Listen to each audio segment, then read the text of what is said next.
First graders, today's challenge is to add lace around your baby's head like a fancy pillow and to create different patterns in every shape of this quilt. Quilts are made up of fabric with tons of patterns. So to help you make up patterns today, you can pick patterns from your brains or you can use this pattern sheet that's at your tables. So to start, we're going to take this paper half circle and we're going to cut the half circle out and leave the lace around the edge. This is going to be the lace around the pillow or around the baby's head. It might stick up off the paper, which is okay. This lace has a bunch of holes on it, so you don't want to use gobs of glue. So I'm going to put some dots of glue just on one edge here on the inside shape, because when I flip it over, it hangs off the edge, so I didn't put glue on all those spots.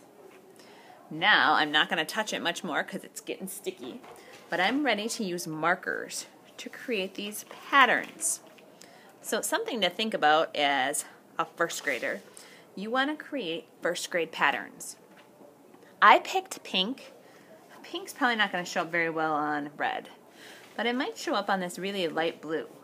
So if I create a pattern like an X, I don't want to just do a bunch of X's and say done.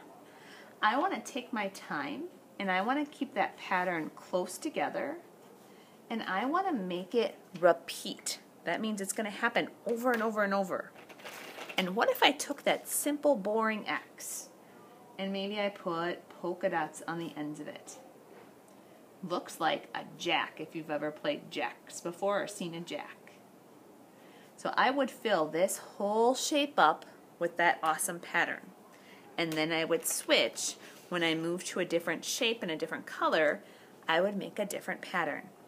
Oh, this one is super cool. This one takes 3 or 4 up and down lines, looks like tallies, and then it puts 4 going sideways, laying down. And I repeat, if it's going up and down here, it's going to go laying down, up and down. Pretty cool pattern. So I'd fill up that whole shape. This example is one I did, creating some different patterns. And I really tried to use lots of colors in each shape. This is a first grader's example, the one I had in the top in the beginning, right here. A first grader did this. Amazing work. The pillow is an option. You do not have to have a pattern there, and you don't need a pattern in the background. But if you made at least 10 shapes at the bottom, you should have at least 10 patterns. A finished artwork is going to go in the drawing rack.